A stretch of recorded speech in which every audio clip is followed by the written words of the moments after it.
This is a story on how I got my hook grip to seem to work on it. About 8 months ago, I tried to give hook grip another go. As some of you know, has it been probably 2 years now or so, I tore my bicep deadlifting with my left arm in the supinated position. Had to have surgery. Set me back quite a bit. Took about a year or so before I was able. Well, not quite a year. About 10 months or so to come back and finally do a meet where I then totaled another, I guess, 5 pounds more than my best. Deadlift wasn't so great.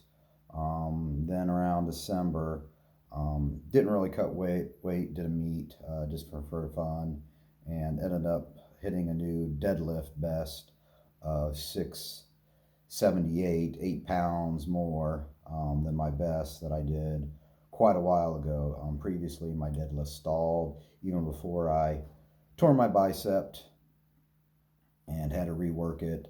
My one meet where I did the 1850, only got my opener a 640 when my previous best was 670. I missed at that meet. I missed 680 2 times. Just got it at my knees. Couldn't lock it out or get above that problem I had a few times. Whatever. Mainly when I've tried 700 quite a few times in a meet. But like the December meet, a USPA meet I did, I was able to get 678 and tried 605 or something and got to my knees and couldn't get it. Ended up on that meet tearing my rotator cuff. Now just starting to get better with it. I decided to do a geared meet, just squatted and breeze.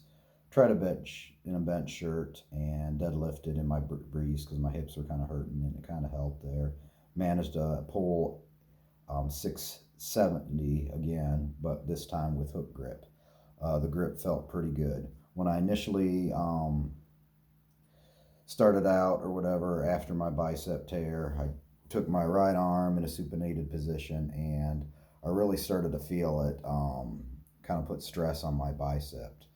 When my left bicep went, didn't feel anything before to give me a hint that it was going to go. It just popped. And on my right bicep, I don't know if it was fear or what, but realized that I was probably going to end up tearing my right bicep, if I kept on doing that way. So 8 months ago, decided to get my hook grip to work. I tried it before, didn't do very well. I could only do 5. This time, I think I only worked up to 5. This time when I was first testing it out, I was able to get 606 with hook, moved up to 640, which at the time I was doing 640 fairly easily, couldn't hold on to it, would slip out. And decided then and there that I was just going to throw the mixed grip out the window. That was the first thing I did to really get my hook grip to work. I decided not at all to do mixed grip and still was having trouble with it slipping my hand would just open up on anything kind of above 606 or whatever. I think I tried like 630, 640, which my deadlift kind of tanked and was having difficulty with that. And just working it over time, it really didn't improve much until I started using the Captain Crunch.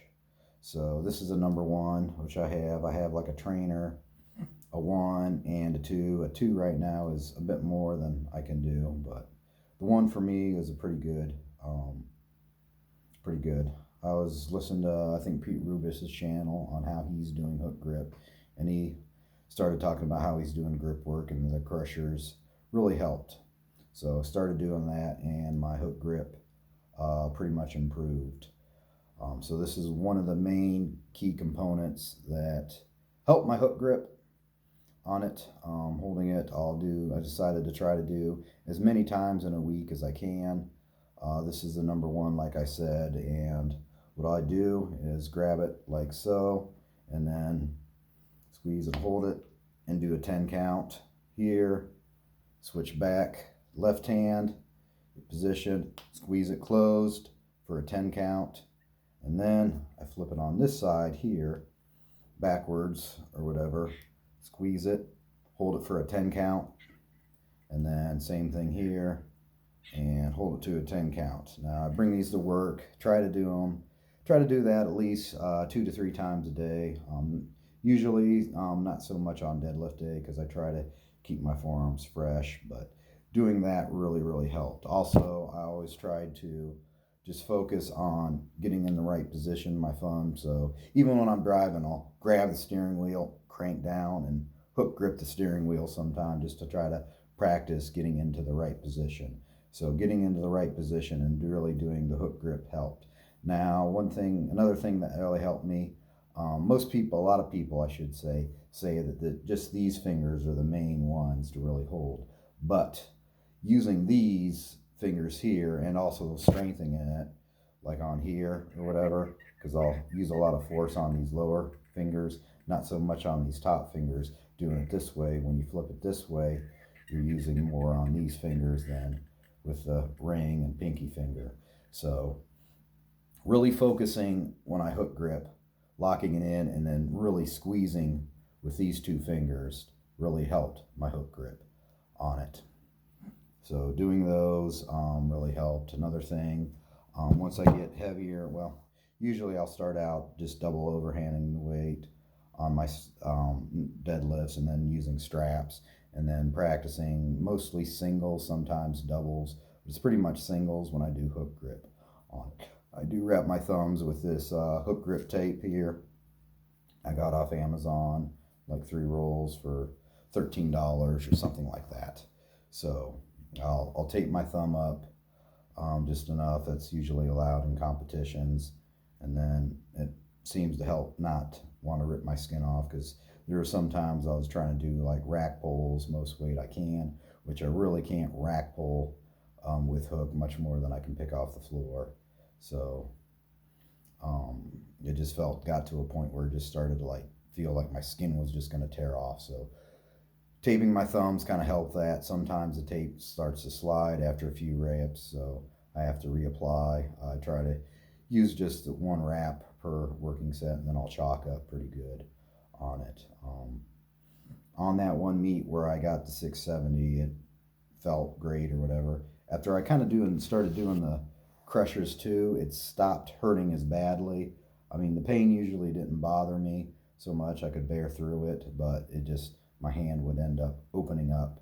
And then doing with a Captain and Crush, doing those a few times a day, and then throughout the week, I probably only get like 3, sometimes 4 times a week, but I try to do it as much as I can think about it when I remember. So doing that really just helped hold it in. The pain isn't so bad, so it's starting to feel more comfortable.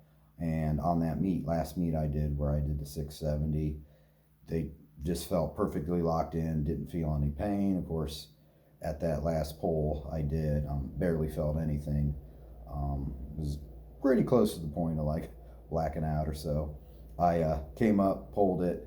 I could kind of started to lose sensation of everything.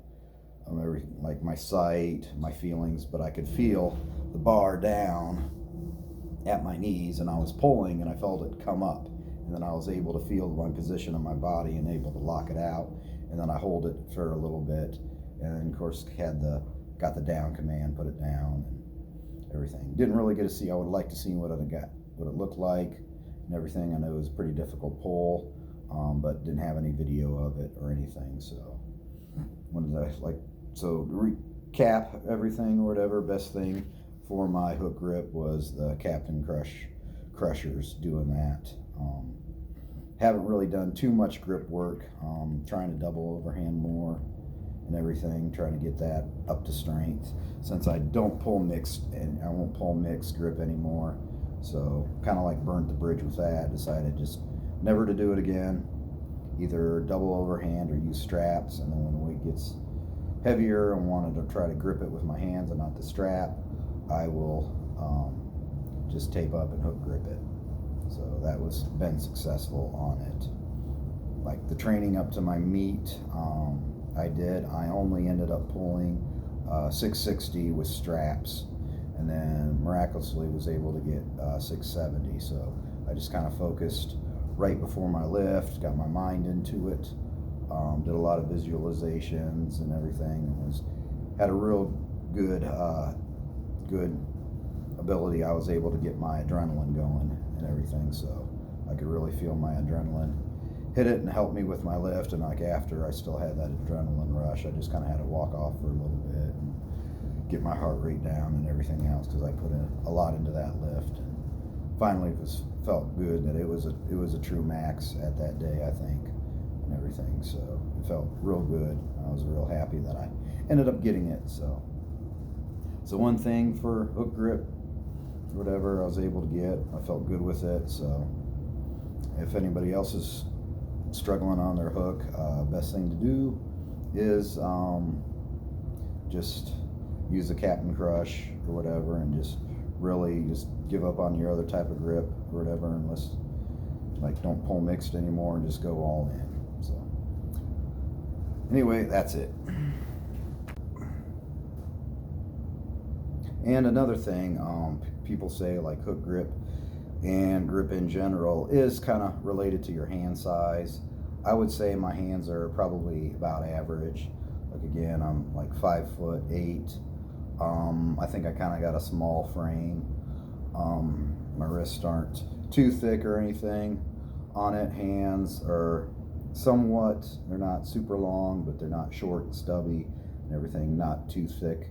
Because my hand, based trying to get it on measure or whatever, it's about 8 inches or so from my palm to the tip of my middle finger. So it's about 8 inches. So you can kind of compare to see if maybe what I'm doing compared to how big your hands are, and also like to see for hook grip, the width of my hand is just a hair over 4 inches from here to here. Kind of like see or whatever, it's about 4 inches or so. And thumb length or whatever, trying to get it in, so maybe from my knuckle about, depending upon I guess where you go on the knuckle, maybe 2 3/4 of an inch or so for the length of my thumb knuckle and everything. So just to kind of give you a comparison to see like where you're at on hook gripping, because I know people with, of course, the longer fingers, sometimes even wider, you have less of an issue with grip. It doesn't really have too much of strength. It's more you're able to, of course, wrap around, have more area to do it, better leverages for your grip. So another thing to kind of just put out there. Thanks.